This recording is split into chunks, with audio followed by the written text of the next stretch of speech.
नमस्कार दोस्तों, आप देखना शुरू कर चुके हैं 4 PM न्यूज नेटवर्क। ट्रम्प सच को बिना किसी डर के कहते हैं।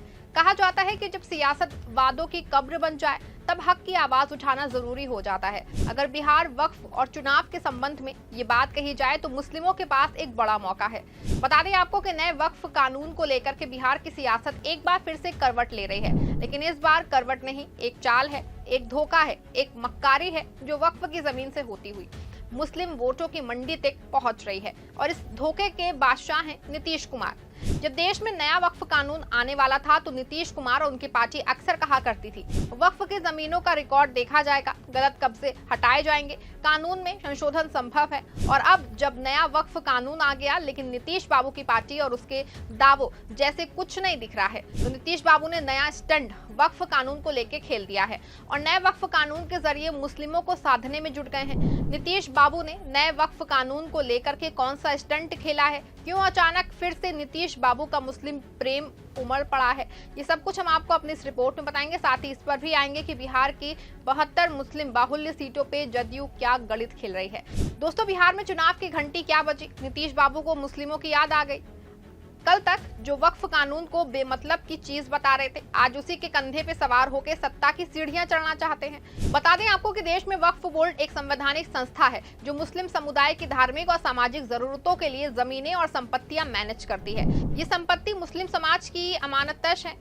इसे बेचने, कब्जे या सियासी सौदेबाजी का जरिया बनाना संविधान और शरीयत दोनों के खिलाफ है। लेकिन आज यही अमानत खतरे में है क्योंकि नीतीश कुमार और उनके दिल्ली वाले आका नरेंद्र मोदी दोनों की नजर वक्फ की जमीनों पे है और इसके लिए एक और काला कानून बना दिया गया है। हालांकि इस कानून पे सुप्रीम कोर्ट ने रोक लगा रखी है और सुनवाई का दौर पूरा हो चुका है।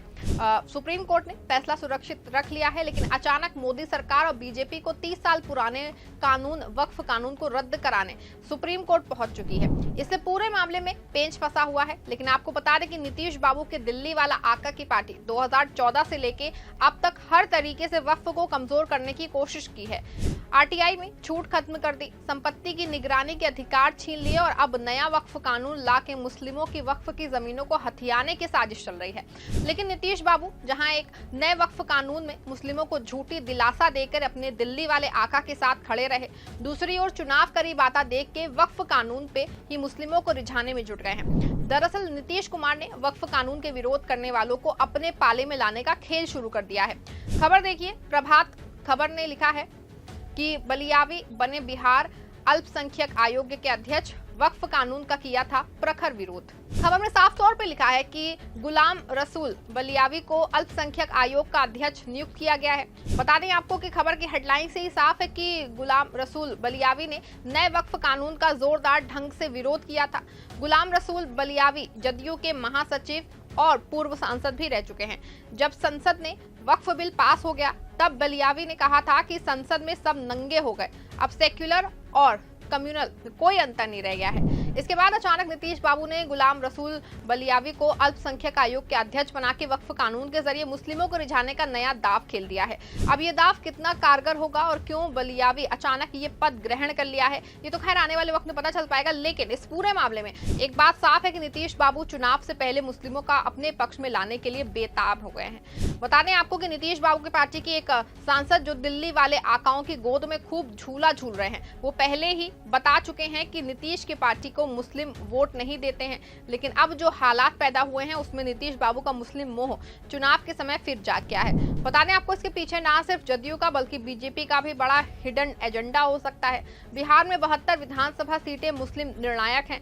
अब इन्हीं सीटों पे अब सियासत के सौदागर वक्फ का झुंझुना लेके पहुंच चुके हैं। नीतीश कुमार जानते हैं कि हिंदू वोट मोदी की झोली में है और बीजेपी के साथ उनके रिश्ते अब बोझ बन चुके हैं, तो अब निशाना मुस्लिम वोट है। इससे नीतीश बाबू और उनके दिल्ली वाले आका दोनों की पार्टी का फायदा है। अगर नीतीश कुमार बिहार में अपने नए खेल से 5% वोट भी इधर उधर करने में कामयाब हो गए तो बिहार में ना सिर्फ नीतीश बाबू और बल्कि एनडीए को बड़ी जीत मिल सकती है। आपको बता दें कि जब मोदी सरकार NRC CAA थोप रही थी तो जब देश भर के मुसलमान डर में थे, जब शाहीन बाग में हमारी बहनें सड़कों पे थी, तब भी नीतीश चुप थे, तब वो मोदी के साथ खड़े थे। और अब वक्फ कानून पे पूरे देश के मुस्लिमों के ऊपर संकट आया तो नीतीश बाबू अपने दिल्ली वाले आका के हाथ में हाथ डाल के चल रहे हैं। लेकिन अब जब बिहार में चुनाव है, अब जब सत्ता फिसलती नजर आ रही है तो वक्फ कानून की बात कर रहे हैं। नीतीश बाबू, आपसे सवाल ये नहीं है कि आप कानून में बदलाव लाएंगे या नहीं, सवाल ये है कि जब मुस्लिमों को आपकी जरूरत थी तब आपने मुस्लिमों के लिए क्या किया। आपको बता दें कि देश में लगभग 8 लाख वक्फ संपत्तियां हैं, 40% वक्फ जमीन पे अवैध कब्जा है। सरकार खुद 27% वक्फ संपत्ति पे कब्जा जमाए बैठी है। बिहार में वक्फ संपत्तियों की हालत बदतर है। जिन वक्फ की जमीनों पे स्कूल बनने थे, हॉस्पिटल बनने थे, लेकिन बना क्या? शॉपिंग मॉल बना, सरकारी ऑफिस बने, घोटाला का अड्डा बना और अब बन रहा है वोट का जाल। वैसे तो नीतीश बाबू और उनके दिल्ली वाले आका कहते हैं सबका साथ सबका विकास, लेकिन जब वक्फ बोर्ड के बजट में कटौती होती है, जब मुस्लिम बच्चों के लिए स्कॉलरशिप बंद होती है, तब मदरसों पे ताले लगते हैं, तब कहां होता है साथ और किसका होता है विकास।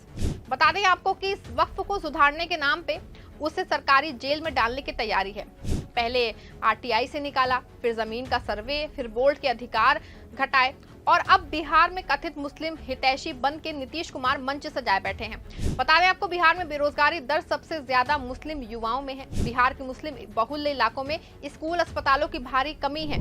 जो बिहार की 72 मुस्लिम निर्णायक सीटें हैं उसमें से 50 पे विकास दर बेहद कम हुआ है। ऐसे में सवाल बिहार के मुसलमानों से है। सवाल सिर्फ चुनाव का नहीं है, सवाल सिर्फ मुसलमानों के वजूद का नहीं है। सवाल है कि क्या मुस्लिमों के वक्फ की जमीन और वक्फ की पहचान क्या सलामत रहेगी। और अब ये भी संभव है कि जब नीतीश कुमार की चाले न बिहार चुनाव में न चले और ना ही उनके दिल्ली वाले आका की माया, वक्फ कानून के बाद बिहार के मुस्लिमों का जो रुझान रहा है उसका मानना है कि हम किसी भी कीमत पे वक्फ की संपत्तियों को सियासी सौदेबाजी का हिस्सा नहीं बनने देंगे। वक्फ एक अमानत है, सियासत नहीं। जो वक्फ पे डाका डालेगा वो दोस्त नहीं दुश्मन है। ऐसे में माना जा रहा है कि बिहार चुनाव सिर्फ एक राज्य का चुनाव नहीं है, ये एक इम्तिहान मुस्लिम समुदाय का, मुस्लिमों के सब्र और जोश का और हक के लिए खड़े होने की ताकत का। लेकिन ऐसे में सवाल ये है कि क्या इस बार भी मुसलमान धोखा खाएंगे। अगर इस बार भी मुस्लिम समुदाय नहीं समझ सके तो वक्फ का बचना और भी मुश्किल और नामुमकिन हो जाएगा। क्योंकि हर बार हर प्रदेश और जहां तक देश के चुनाव में नीतीश बाबू जैसे लोग गुलाम रसूल बलियावी को लेके भेद बदले हुए नजर आएंगे और मुसलमान को वोट मंडी के रूप में ना सिर्फ खरीदने बल्कि उनकी कीमत लगाने का काम करेंगे, उसको देखेंगे। ऐसे में सवाल ये है कि क्या जब वक्फ कानून को लेकर के नीतीश बाबू मुस्लिमों के साथ खुले मन से गद्दारी कर चुके हैं तो क्या इस बार फिर से बिहार के मुस्लिम नीतीश बाबू के बहकावे में आएंगे। आपकी जो भी राय है कमेंट में जरूर लिखिएगा। अगर खबर अच्छी सच्ची लगी खबर को लाइक शेयर और चैनल को सब्सक्राइब भी करिएगा। देश की राजनीति की बेबाक खबरों के लिए देखते रहें 4 PM न्यूज नेटवर्क, क्योंकि हम सच बोलते हैं बिना डरे।